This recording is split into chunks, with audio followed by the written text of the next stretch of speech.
Welcome back to Figure Depot. Today we're taking a look at a monster of a BATCYCLE. This is the Multiverse Curse of the White Knight BATCYCLE. This thing is so heavy and huge. You cannot appreciate how big it is until you've actually had it in hand. It is a monster. We got our typical window box style packaging with the same badging and everything as the action figures. Just says BATCYCLE on the end, Multiverse. Then we get, consistent with the figures, a little image, and they've kind of transitioned to, on the trading card or the collector cards for the figures, the actual products rather than the source material. So interesting choice, but that's where they've gone with it. We get the, of course, McFarlane Toys logo with the little spawn head thing there, and then more of the same on the other side. If you need the barcode, there it is. In case you were wondering, yes, it does come with a collector card, just like the image on the back of the product. Wow, so here it is. It's a big old boy. Awesome exhaust. It's a V8 engine. We got 4 exhaust pipes coming out both sides. Very, very cool. The engine block looks nice. It's got some weathering on it. Not any weathering on the exhaust. I've seen a lot of people modify these with paint pretty heavily, and they do look amazing. But yeah, this thing is huge. Absolutely huge. I think it's 13 inches contracted and 15 extended, or maybe it's 11 contracted and 13 extended. I can't remember. There's 100 reviews out there with the specs on it, but it is a big, big boy. So as far as the action features, you slide the wheel forward and then pop these little panels out and lock them into place so it's nice and flush, and it's not hard to do. Just give it a little tug and it pops right out. Very cool looking vehicle. Again, I'm just overwhelmed by the size of it. This thing is monstrous. So here's, for example, here's Mafek's Batman.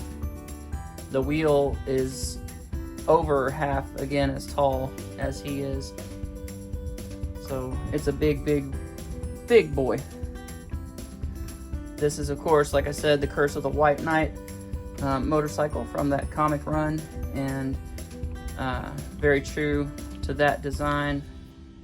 Not much going on underneath. It's very plain, just a lot of flat surfaces, really. But the rest of the vehicle has quite a good bit of detail, line work, and all the panels have lots of nice detail. A lot of people have taken and put LEDs on the tips down here on the front, and bored these out and mounted LEDs on the end to give it a light up feature, which is kind of cool. Might do that. One of the things I'm definitely going to do right away, the panel right here, instrument panel, has nothing on it, and so it's just a flat silver nothing. So what I'm probably going to do is either paint some detail into there or find some kind of decal that looks like a computer screen and put it on there and just kind of dress it up a little bit. Yeah, so closer look at all the weathering real quick while we're here in close. It does look very, very nice. The wheel spins freely, no problems there. Really cool tread design on there, and it's just a good looking bike all the way around. Some people have been missing the foot pegs on the bike, so these glue in, and some people's have been missing, so just keep an eye out for that if you're looking for one in the wild. If you order one, you don't really have any control over whether you find that or not. But yeah, and so to get this bad boy to retract again, all you do is just pop the little corners down and then slide it back. So let's get a look at it with some of the different figures on it. So this is really putting off a very strong Batman the Animated Series vibe for me. I think that is a really good look.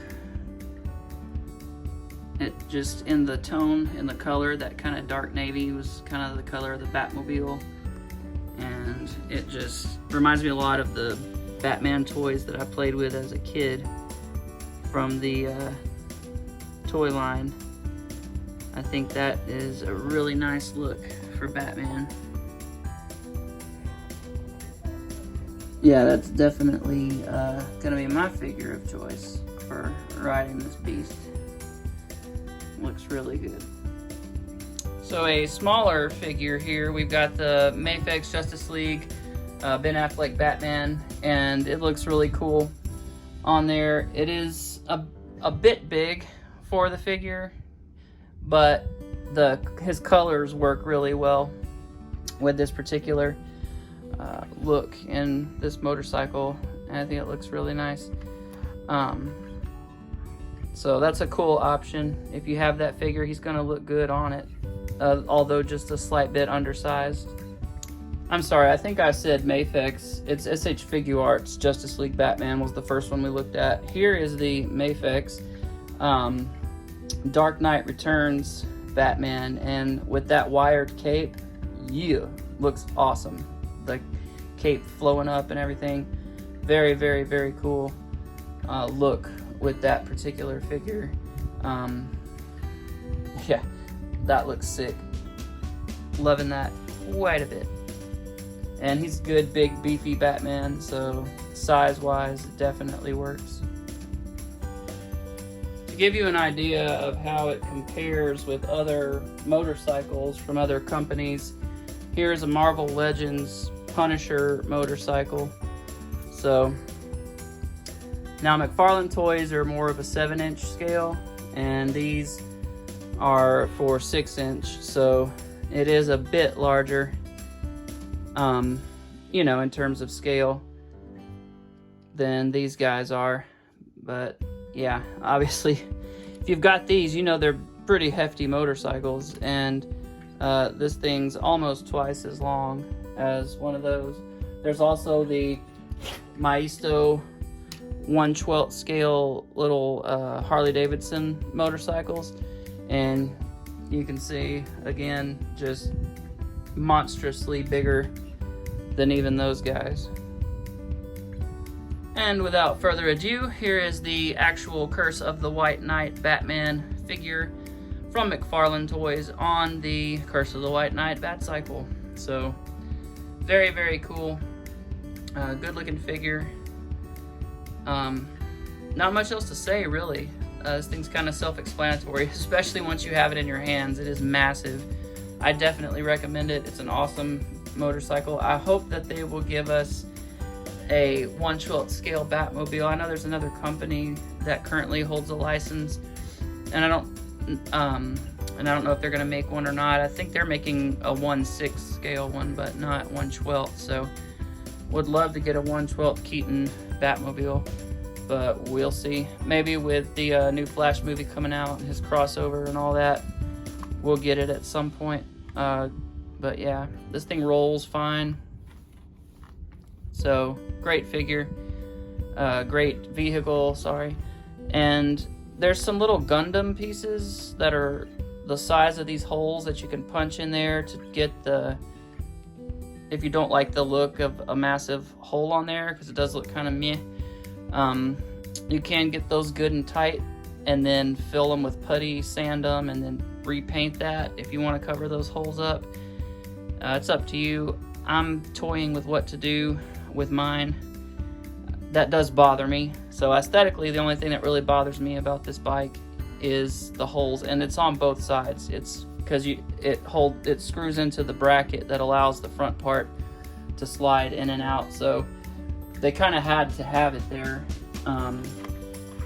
So for the functionality, but it does certainly detract, in my opinion, from the overall aesthetic. So I don't know. I'm still trying to decide how I want to remedy that. But yeah, overall very pleased. Definitely recommend this if you're on the fence about whether to pick it up or not. Well, thanks for watching. Be sure and check out other videos, action figure reviews, and other things I got going on. and check out my Instagram. Lots of figure photography, custom work, and all kind of things I got over there. So we'll see you next time.